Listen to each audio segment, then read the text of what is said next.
히브리서 3장 7절, 8절 말씀이에요. 봉독합니다. 그러므로 성령이 이르신 바와 같이 오늘 너희가 그의 음성을 듣거든 광야에서 시험하던 날에 거역하던 것 같이 너희 마음을 완고하게 하지 말라. 아멘. 이번 주중에는 계속 히브리서 말씀을 매일 말씀 묵상으로 나누셨죠? 제가 계속 읽고 묵상하고 나누고 있습니다. 히브리서는 퀴즈를 한번 내볼까요? 누가 썼을까요? 모르는 게 정답이에요. 여러분들 다 정답이세요. 예. 옛날에는 전통적으로는 서신서고 누가 썼는지를 명확하게 밝히지 않기 때문에 바울 서신이라고 생각을 했습니다. 바울이 썼을 거라고 생각하는 전통이 있었어요. 그런데 나중에 그 학자들의 견해와 모두가 이렇게 동의하는 바대로 히브리서는 읽어보면 바울 서신하고는 문체나 문장이나 아주 중요하게 강조하는 사상이 달라도 너무 다른 거예요. 그러면 같은 사람이 썼다고 할 수도 있겠지만 아닌 것 같다는 생각이 들게 마련이죠. 근데 히브리서는 누가 썼다는 말이 본문에 내용이 없어요. 그래서 누가 썼는지 모르는 거예요. 네, 확실하게 알기 전에는 또 모르는 건 모르는 게 맞죠. 그러면 누구에게 썼을까요? 그것도 몰라요, 사실은. 본문의 내용들을 쭉 봐도 교회의 어떤 구체적인 사정들을 언급하면 그걸 가지고 추론할 수 있는데 그런 내용들은 별로 없고요. 믿음의 아주 기본적인 원리나 예수님이 그리스도 되심에 대해서 증거하는 것, 그리고 히브리서의 특징적인 것이 있는데 예수님을 뭐라고 얘기하죠?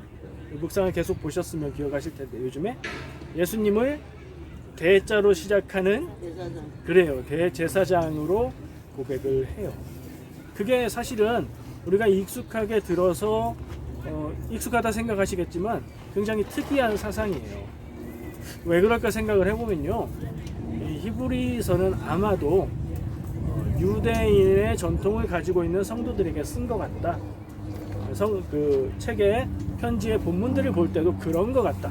확신은 할 수 없지만 그런 것 같다고 보여요. 그래서 그 생각을 하고 왜 대제사장이라고 얘기를 했을까 생각하면 이 유대인들에게는 제사가 중요하고 제사를 집례하는 제사장들이 중요하고 그 중에 대표가 되는 대제사장이 아주 중요한 위치이거든요.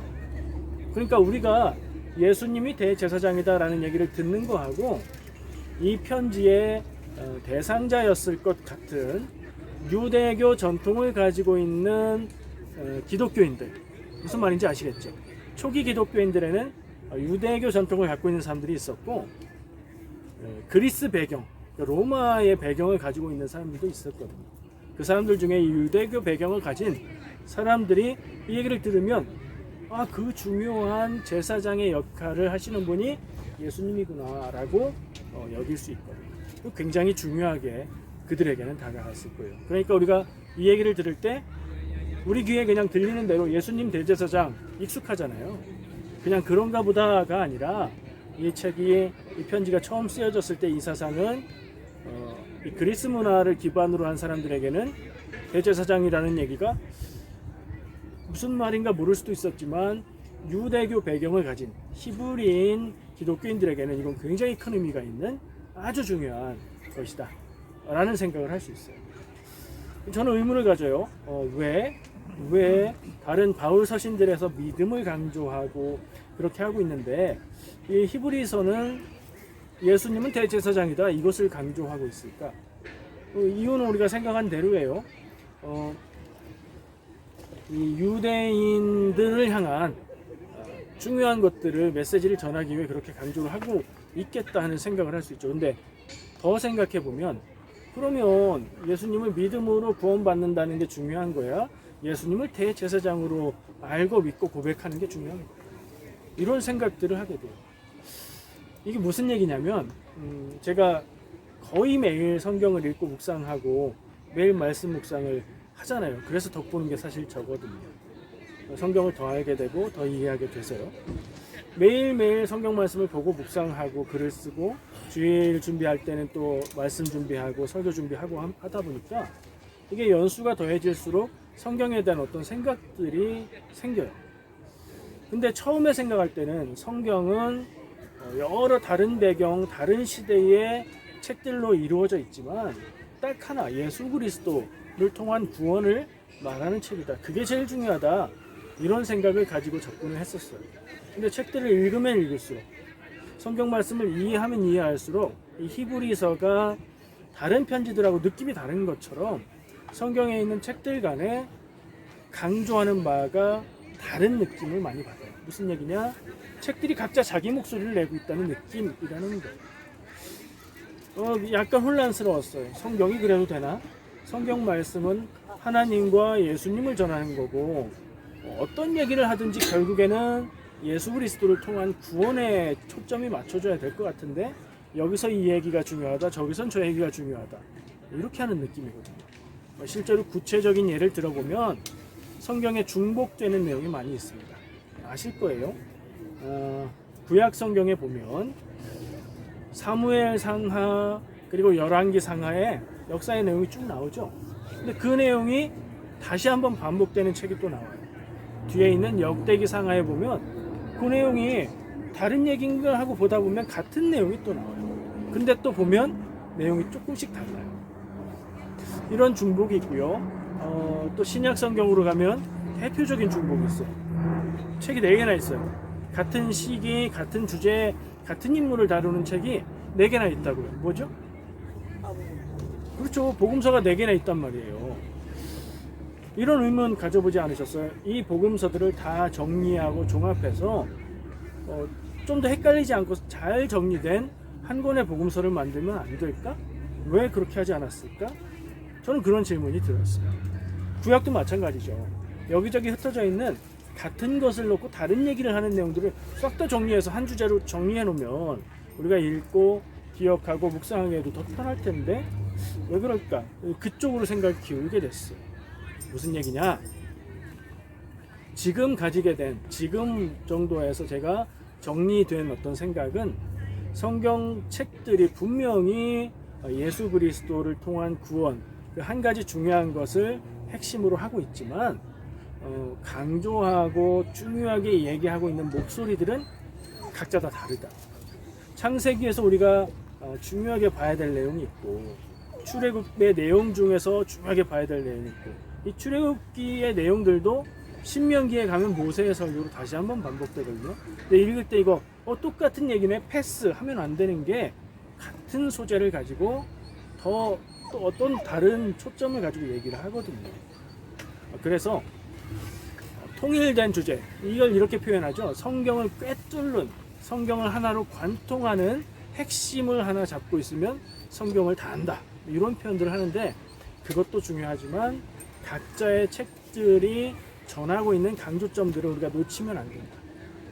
그러니까 성경을 하나로 꿰뚫어 보려는 노력은 그 나름대로 의미가 있지만 그거에만 집중하면 각자의 성경책들이 아주 중요하게 강조하고 있는 중요한 내용들을 놓칠 수 있다. 그래서 성경을 읽을 때는 각 책들이 말하는 바를 먼저 집중해서 읽어야 되겠다.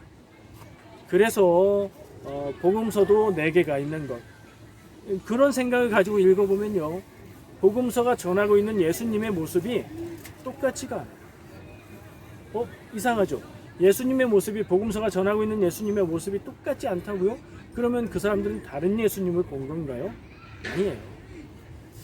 한번 상상해 보세요. 우리의 일상 속에서 어떤 사람이 어떤 사람을 어떤 사람에게 말로 소개해 준다. 그런 상황이 있을 수 있잖아요.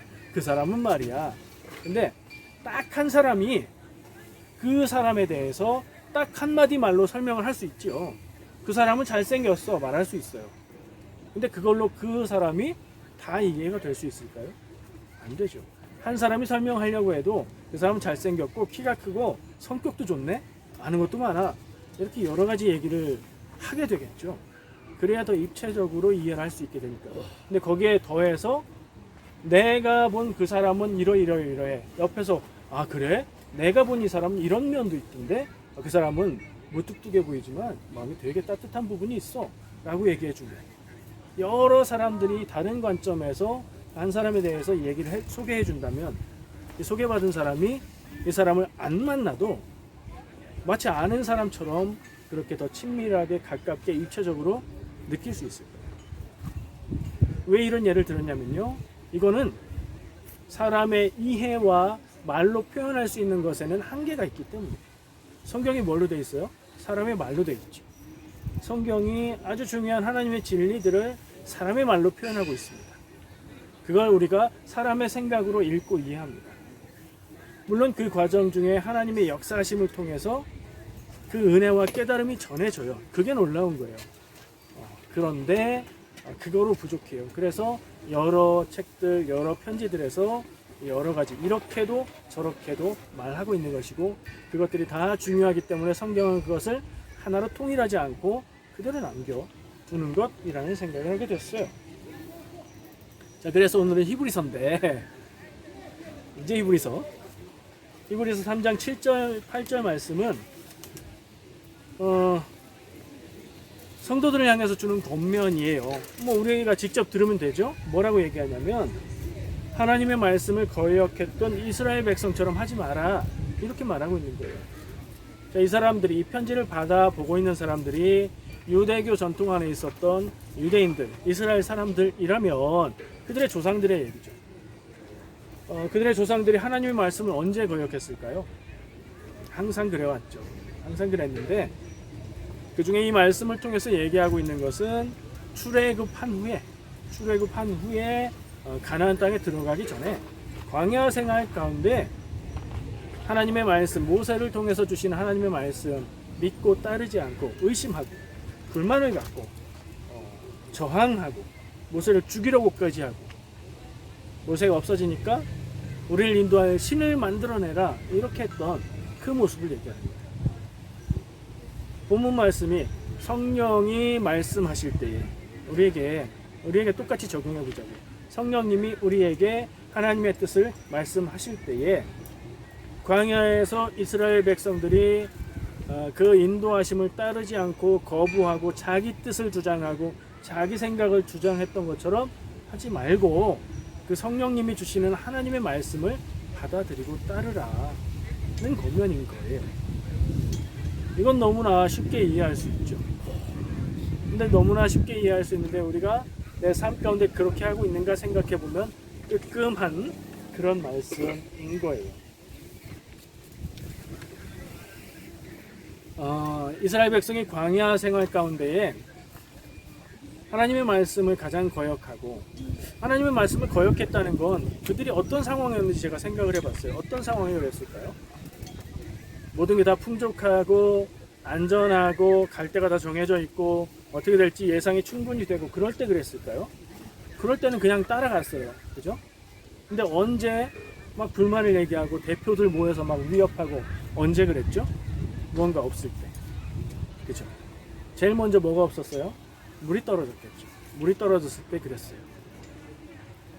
그 다음에는요, 먹을 식량이 떨어졌어요. 근데 그때마다 모세를 통해서 하나님은 그것들을 해결해 주시고 공급해 주셨죠.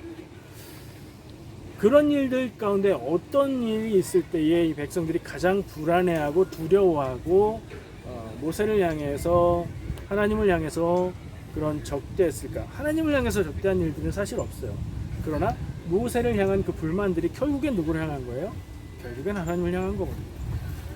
가장 불안했을 때, 가장 두려웠을 때, 이러다가 우리 다 죽어, 그런 때에 그들이 그랬단 말이에요. 우리의 삶엔 그런 때가 있나요? 있어요. 큰일을 만났는데 어떻게 해야 될지 모르겠고 어떻게 될지도 모르겠고, 이러다가 우리 다 망하는 거 아니야? 이런 생각도 들고 그럴 때가 있죠. 두렵고 불안할 때 어떻게 해야 될까 길을 막 찾아요. 그때를 상상해 봤어요. 언제 제일 그랬을까요? 이스라엘 백성들 광야 생활 리더가 없을 때. 맞아요.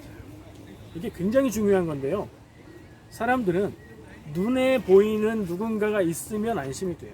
무언가를 감당할 사람이, 책임질 사람이 어쨌든 있으면 그 사람에게 요구하고 요청하고 미루면 되니까 안심이 돼요.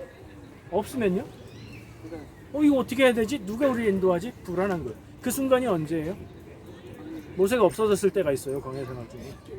네, 십계명 받으러 어디에 올라가요? 시내산에 올라가요. 이스라엘 백성들이 시내산에 이르렀을 때 하나님이 명령하셔서 백성들은 그 밑에 있고 절대 올라오지 말고 오면은 다 죽어. 오지 말고 모세만 산에 올라갑니다. 며칠 그랬을까요? 40일간 모세가 없어요. 하나님께 간다 그러고 갔는데 모세가 소식도 없고 내가 돌아간다 얘기도 없고 안 보이는 거예요. 그때 백성들은 어떻게 했죠? 모세의 얘기를 대신 말해 주었던 그나마 얘기할 수 있는 아론을 찾아갑니다. 아론에게 가서 이 모세는 어떻게 되었는지 우리가 알 수 없으니 이게 무슨 말이에요? 모세 죽은 것 같아. 우리를 떠난 것 같아. 이제 모세는 없어. 눈에 안 보여. 우리가 너무 불안해. 그러니 직접적으로 요구하죠. 우리를 인도할 신을 만들어 달라고 얘기해요. 아론이 어떻게 합니까? 금 내놔. 금을 모아요. 그래서 불에 넣어서 부어 만들었다고 하는데 녹여서 이렇게 만든 것 같아요. 금 송아지의 형상을 만듭니다. 모세는 그때 어디 있었어요? 죽었어요? 사라졌어요? 아니에요. 시내산에 올라가서 하나님 앞에 말씀을 듣고 십계명을 받고 그러고 있었거든요. 그 상황에 그것을 알 수 없었기 때문에 믿음이 없었던 백성들은 하나님의 뜻을 거역하고 거부하고 불안함 때문에 자기들의 방법으로 해결하고자 했던 게 그 모습이었어요. 자, 우리의 삶에는 그런 때가 있겠죠. 지나오기도 하셨을 거고 앞으로 만나기도 할 거예요. 그때 우리가 어떻게 할 것인가 하는 질문을 하면서 이 말씀을 생각하면 좋을 것 같아요. 떠올려 보세요. 정말로 어떻게 해야 될지 모르겠고 답도 모르겠고 불안해서 죽을 것 같고 잠도 안 오고 그런 때 없으셨다면 앞으로 분명히 올 거니까 준비하세요. 어떻게 해야 될까요? 오늘 본문 말씀은 뭐라고 하죠? 성령님이 말씀하실 때에 그 말씀을 듣고 순종하라고 얘기해요. 무슨 얘기예요? 바꿔 말하면 믿음을 가지라는 거예요. 안 보여도 믿는 것이 믿음이에요. 보이는 것을 믿는 것은 그냥 보이는 걸 믿는 거고요. 진짜 믿음은 안 보일 때. 하나님 우리 눈에 보이나요? 안 보입니다. 우리의 일상 가운데 하나님이 계시나요? 계시다고 하는데 보이진 않으세요. 그때 믿음이 필요한 거예요. 내가 어디로 가야 될지 모르겠을 때, 내가 나를 인도해 줄 길이 안 보일 때, 그때 믿음이 필요한 거예요. 그때 뭐에 귀를 기울여야 될까요? 어떻게 해야 될까? 막 생각하고 지혜를 짜내고 인터넷을 서치하고 그것도 필요한데요. 그게 먼저가 아니고 하나님은 나에게 지금 뭐라고 하고 계실까? 하나님의 뜻은 무엇일까에 집중하는 자세가 필요하죠. 이 말씀은 성도들에게 그걸 전해주는 말씀 같아요. 여러분들 그렇게 사시기를 축복합니다. 불안이 닥쳐올 때, 눈에 보이는 의지할 것이 없을 때, 그때가 우리가 믿음으로 살아갈 때입니다. 정말 믿음이 연약하거나 없는 사람은 그때 믿음을 잃었어, 나는 하나님을 못 믿겠어, 이렇게 돼요. 근데 그때가 믿음이 드러나고 증명되는 때예요. 우리의 믿음은 평안할 때를 위해서가 아니라 그런 때를 위해서 믿음이 강해지고 자라야 될 줄 믿습니다. 여러분 그런 믿음을 소유하시기를 축복합니다. 아멘. 기도하겠습니다. 사랑과 은혜의 주님 감사합니다. 오늘 말씀을 나누었습니다. 나눈 말씀이 우리의 영혼과 심령 가운데에 심겨지기를, 새겨지기를 원합니다. 눈에 보이지 않고 갈 길을 모를 그때에 하나님이 생각나게 하시고 하나님의 말씀이 떠오르게 하시고 하나님은 나를 어떻게 인도하시는지, 예수님은 나에게 어떤 길을 가라 하시는지 생각하는 우리가 되게 하여 주시옵소서. 예수님의 이름으로 기도합니다. 아멘.